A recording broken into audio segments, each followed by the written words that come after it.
பேசும் தலைமை நிகழ்ச்சிக்காக உங்கள் அனைவரையும் அன்போடு வரவேற்கின்றேன். ஒவ்வொரு வாரமும் ஒரு துறை சார்ந்த மிக முக்கியமான ஆளுமைகள், அவங்களோட அனுபவங்கள் அப்படின்னு பேசும் தலைமை ஒரு அழகிய பயணத்தை மேற்கொண்டிருக்கிறது. அந்த விதத்தில் இந்த வாரம் ஒரு மொழியியல் சார்ந்த தளத்தில் பேசும் தலைமை பயணிக்க இருக்கிறது. என் மொழி நாளை சாகும் என்றால் நான் இன்றே சாக தயார் என்றான் மொழி சார்ந்த தளத்தில் இயங்கக்கூடிய ஒரு உணர்ச்சிகரமான கவிஞன். மொழி என்பது ஒரு இனத்தினுடைய அடையாளம் மட்டுமல்ல, ஒரு தனி மனிதனின் உயிராக உணர்வாக மாறி இருக்கக்கூடிய சூழலில் தொன்மையான தமிழின் ஆழத்தையும் அகலத்தையும் அளந்த ஒரு தமிழ் அறிஞரைத்தான் இன்றைய பேசும் தலைமை நிகழ்ச்சி சந்திக்க இருக்கிறது. அவரை பற்றி ஒரு அழகான தொகுப்பு உங்களுக்காக காத்திருக்கிறது. பார்த்த பிறகு பயணிக்கலாம். தமிழ் அறிஞர் ஔவை நடராஜன் அவர்கள் திருவண்ணாமலை மாவட்டத்து செய்யாற்றில் ஔவை துரைசாமி உலகாம்பாள் பெற்றோருக்கு மகனாக பிறந்தார். ஔவை நடராஜன் கல்லூரி மாணவராக இருந்தபோதே பேச்சுப் போட்டிகளில் மாநில அளவில் பரிசு பெற்றவர். உவமை கவிஞர் சுரதா அவர்கள் பாரதி அண்ணாதுரை என்று இவர் வன்மையை மாணவ பருவத்திலேயே பாராட்டி பாடல் எழுதினார்.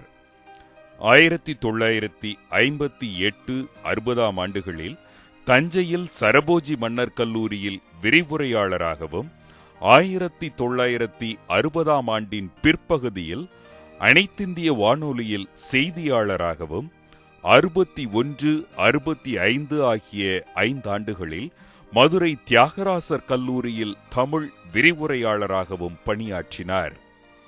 மாநில அரசில் இயங்கி வந்த தமிழ் வளர்ச்சித்துறை, உலக தமிழ் ஆராய்ச்சி நிறுவனம், தமிழ் வளர்ச்சி பண்பாட்டுத்துறை ஆகியவற்றில் பணியாற்றியுள்ளார். தமிழ் அறிஞர் ஔவை நடராஜன் அவர்கள் தனது தமிழ் பயணம் குறித்து பகிர்ந்து கொள்கிறார் இன்றைய பேசும் தலைமையில். என்ன நேயர்களே, இன்றைய பேசும் தலைமை தமிழ் அறிஞர் திரு ஔவை நடராசன் அவர்களை தான் சந்திக்க இருக்கிறது. அவரினுடைய ஆழமான தமிழினுடைய அனுபவங்களை எல்லாம் நம்மோடு பகிர்ந்து கொள்ள காத்திருக்கிறார். நம்ம பயணிக்கலாம். வணக்கங்க ஐயா. இந்த நிகழ்ச்சியை துவங்குறதுக்கு முன்னாடி உங்களோட இளமை காலங்கள், உங்களுடைய பயணங்கள் எல்லாம் தெரிஞ்சுக்கிறதுக்கு முன்னாடி, ஒரு மொழி என்பது ஒரு வேலை வாய்ப்பை தருவதை காட்டிலும், ஒரு தொடர்பு ஊடகமாக இருப்பதை காட்டிலும், ஒரு மனிதனை பண்படுத்தணும், அவனுக்கு ஒரு பண்புகள் நலனை ஒரு செழுமைப்படுத்தணும். அப்படி பார்க்கிறப்ப தமிழை இவ்வளவு தூரம் கற்ற நீங்க ரொம்ப ஆசுவாசமாக அமர்ந்த பிறகு அப்படி திரும்பி பார்க்கிறப்ப தமிழ் உங்களை எப்படி செழுமைப்படுத்தி இருக்கிறது, பண்படுத்தி இருக்குதுன்னு நினைக்கிறீங்க? விஜயன், உங்களை காண்பதிலும் பேசுவதிலும் எனக்கு ரொம்ப மகிழ்ச்சி. நான் கூட இதை இந்த ஃபேஸ்புக் என்பதை உறவேடு என்று சொல்லுகிறேன். காரணம், இதை முகநூல் என்று சொல்வதை காட்டிலும் அந்த பொருளின்படி நாம் பல பேர் இணைந்து கொள்வதற்கு வாய்ப்பு இருக்கிறது என்பதற்காக நான் உறவேடு என்று சொல்ல நினைத்தேன். நீங்கள் கேட்ட வினா அவ்வளவு எளிதானது இல்லை. என் வாழ்க்கையில் நான் கல்லூரியில் பயிலுகிற போது என்னுடைய தந்தையார் ஒரு நாளறிந்த உரைவேந்தராக இருந்தார் என்ற அளவிலும், எங்கள் குடும்பம் பெரிய குடும்பமாக ஒரு 10 கொண்ட குடும்பம் என்று இருந்த வகையில் என் தந்தையார் என்னை தமிழ் படிக்க வைக்க வேண்டும் என்று விரும்பவில்லை. நீங்கள் மிக எளிதாக சொல்லுகிறீர்கள், வேலைவாய்ப்பு தானா வாழ்க்கை என்று. வேலைவாய்ப்பு தான் வாழ்க்கை.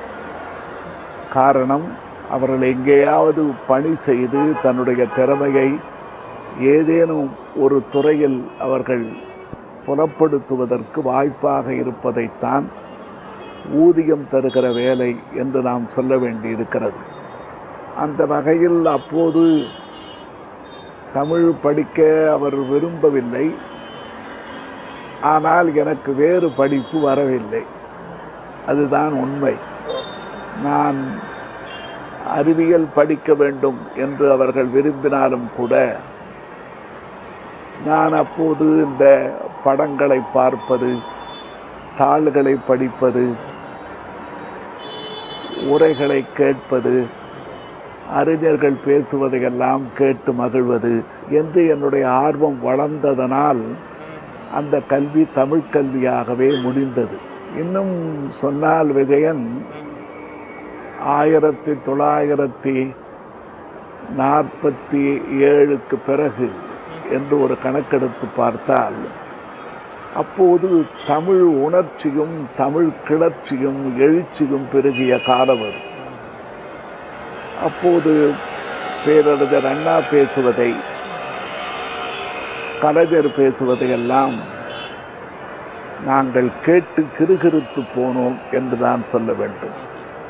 நான் உயர்நிலைப் பள்ளியில் படிக்கிற பொழுதே கூட எங்கள் ஆசிரியர் பாரதியார் பாடல்களை நினைவில் கொண்டு சொன்னதை விட புரட்சி கவிஞர் பாரதிதாசன் பாடல்களைத்தான் தொடர்ந்து சொல்லுவார். பள்ளியில் நாங்கள் போட்டியில் கலந்து கொள்ளுகிற போதெல்லாம் பேரன்பு கொண்டோரே பெரியோரே பெற்றதல் தாய்மாரே நீரோடை நிலங்கழிக்க நெடுவரங்கள் நிறைந்த பெரும் காடாக்க என்று அந்த பாடல் வரிகளை சொல்வதில் ஒரு பெரிய மயக்கம் இருந்தது. அது மட்டுமில்லாமல் அப்போது மனோன்மணியம் நாடகமும் புகழ்வாய்ந்த நாடகமாக இருந்ததனால் போர்க்குறி காயமே புகழின் காயம் யார்க்கது வாய்க்கும் வளங்கெடு மீசை கிளந்தெழுந்தார்ப்ப என்று நூற்றுக்கணக்கான வரிகளை நாங்கள் மனதில் வைத்துக்கொண்டு இந்த தமிழ் ஆர்வத்தை வளர்த்து கொண்டோம். அப்போது மொழி உணர்ச்சி என்பது ஒரு பண்பாட்டினுடைய விளைவாக அல்லது ஒரு பண்பு நலத்தை காட்டுகிற ஒரு பொருண்மை என்கிற எண்ணம் எல்லாம் எங்களுக்கு வரவில்லை. அப்போது நாங்கள் ஆர்வமாக தமிழ் பேசுவதற்கு, இன்னும் சொன்னால் பேரறிஞர் அண்ணாவினுடைய நாடகங்களும் திரைப்படங்களும் அப்போது வந்த காலம். அதை பார்த்தபோது எங்களுக்கு தமிழ் நடையில் இப்படிப்பட்ட ஒரு அழகையும் எழிலையும் வனப்பையும் நாம் காட்டி நம்முடைய கருத்துக்களை சொல்ல வேண்டும். மனமருள் கொண்ட மக்கள் கூட்டத்தில் அறிவு தெளிவு என்ற ஆலோலம் கேட்கவில்லை என்றால் அந்த குருவிகள் எல்லாம் என்ன செய்யும் என்று இப்படிலாம் பேசுவார் அவர். அப்படி பேசுகிற இந்த தொடர்கள் எங்களுக்கு அவ்வளவு பெரிய மயக்கத்தை தந்தன. அந்த அடிப்படையில் நான் கல்லூரி முடிந்த பிறகு அதற்கு மேல் நான் என்ன படிப்பது என்று பார்த்தபோது நான் இருந்தது மதுரை தியாகராசர் கல்லூரியில் படித்தேன். தியாகராசர் கல்லூரியில் படித்தபோது இந்த முதுகலை கல்வி படித்தால் கல்லூரியில் ஆசிரியராக போகலாம் என்கிற ஒரு ஆர்வம் இருந்தது. என்னுடைய அம்மா ரொம்ப வருத்தமாக சொல்வார்கள், உங்கள் அப்பா தான் ஆசிரியர், நீயும் ஆசிரியராகத்தான் போகிறாயா என்று. என்ன இருந்தாலும் தமிழ் முதுகலை படிக்கலாம் என்பதற்காக அப்போது பாருங்கள், இந்த முதுகலை கல்வி என்பது சென்னையில் தான் இருந்தது. நெல்லையில் இருந்து கூட மாணவர்கள் புறப்பட்டு சென்னைக்கு வருவார்கள். அப்பொழுது நாங்கள் பச்சையப்பன் கல்லூரியை பற்றிய ஒரு பெரிய மன இச்சை எல்லையில்லாமல் இருந்தது. சான்று, என்னுடைய இளம் பருவத்தில் எங்கள் வீட்டுக்கு பால் கொண்டு வந்து தருவார் ஒருவர்.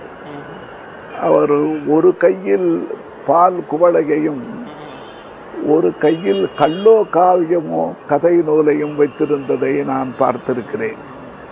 அந்த நாளில் மூவாவனுடைய நூல்களை படிப்பதில் அவ்வளவு பெரிய ஆர்வம் இருந்தது. தமிழ்நாட்டில் அப்போது எடுத்த கணக்கிலேயே யாருடைய கதை நூல்கள் மிகப்பெரிய வெற்றி பெற்றன என்று பார்த்தால் கல்லோ காவியமோ மலர்விழி அல்லி என்றெல்லாம் இந்த கதை நூல்களை எளிமையான கதை எளிய நடையில் எழில் வாய்ந்த இலக்கிய கருத்துக்களையும் புனைந்து காட்டக்கூடிய பெருவிதம் மூவா மீது இருந்ததால் நாங்கள் பச்சையப்பன் கல்லூரியில் சேர வேண்டும் என்ற விருப்பத்தில் சேர்ந்தேன். வேடிக்கை பாருங்கள், மூவாவை கண்டவுடனே எங்களுக்கு ஒரு பெரிய மயக்கம். நல்ல நெடிய உருவம், ஒரு புன்னகையோட தோற்றம். மூவாவை பார்த்தாலேயே போதும் என்று சென்னை மாநகரத்தில் ஒரு விருப்பம் இருந்தது. அப்போது போய் நான் பார்த்தபோது அவர் சொன்ன விடை என்ன என்றால், நீ ஏன் தமிழ் படிக்க வந்தாய்? தமிழ் படிக்கிற தலைவிதி உன்னையும் விடவில்லையா என்றுதான் அவர் கேட்டார். அப்படி கேட்டதற்கு காரணம் என்ன என்று பார்த்தால், தமிழ் மீது அவர் ஒரு கசப்பினால் சொன்னார் என்பதில்லை. அவருடைய வாழ்வினுடைய இனிப்பே தமிழ் என்று நமக்கெல்லாம் தெரியும். அப்போது என்ன நினைத்தார்கள்? பெரிய வேலைக்கு போவதென்று சொன்னால் ஒரு பொறியாளராக, ஒரு மருத்துவராக, அல்லது இந்த படிப்பு இல்லாதவர்கள் தான் அப்போது போய் பொருளாதாரம் படித்து அப்போது இந்த அரசு தேர்வுகளுக்கு எழுதி வெற்றி பெறலாம் இல்லையா என்ற விருப்பம் இருந்து, நீயுமா தமிழ் படிக்க வந்தாய் என்று கேட்டார். நான் அதற்கு ஒன்றும் விடை சொல்ல முடியவில்லை. ஆனால் நான் ஒன்று சொன்னேன், உங்களைப் போல ஆக வேண்டும் என்று எனக்கு விருப்பம். அந்த விருப்பத்தினாலே நான் அப்படியே அங்கே படித்தேன். படித்த பிறகு கல்லூரியில் பணியாற்றுவது என்று நான் தொடங்கியது என்று சொன்னால், சரபோசி மன்னர் கல்லூரி தஞ்சையில் தான் முதலில் பணியில் சேர்ந்தேன். இந்த முதல் கேள்விக்கே கிட்டத்தட்ட நேயர்கள் உங்களோட வாழ்க்கை ஓட்டத்தை பார்த்துட்டாங்கய்யா, எப்படி நீங்க பயணிச்சீங்க அப்படின்னு. உங்களுடைய தந்தையார் ஒரு ஒரு ஒரு உரை வேந்தர் அப்படின்னே சொல்லக்கூடிய அளவிற்கு தமிழினுடைய மூலத்தை எல்லாம் தொகுத்து விளக்க உரை எழுதியவர். அவர் நீ தமிழ் படிக்க வேண்டாம் அப்படின்னு சொன்ன இடம் ரொம்ப அதிர்ச்சியாகவும் இருந்தது. ஆனால் அன்றைய காலகட்டத்தில் தமிழினுடைய நிலையையும் நம்மளால பார்க்க முடிஞ்சது. நம்ம தொடர்ந்து பேசலாம். ஒரு இடைவேளைக்கு பிறகு நம்ம பேசிடலாங்க. பேசும் தலைமை நிகழ்ச்சியில் தமிழறிஞரோடு நம்ம பேசிட்டு இருக்கிறோம். தமிழினுடைய சூழல் அன்றைய காலகட்டத்தில் என்னவாக இருந்தது, ஒரு தமிழ் அறிஞரினுடைய பயணம் எப்படியெல்லாம் இருந்தது, நம்ம தொடர்ந்து பேசலாம். ஒரு சிறிய விளம்பர இடைவேளைக்கு பிறகு பொறுத்திருங்கள். செல்வ பரிசுகளை பெற்றவர் என்றும் நாம் போற்றி புகழ்ந்த ஜெயகாந்தன் என் வாழ்க்கை ஒரு தோல்விதான் என்று சொல்லியிருக்கிறார்.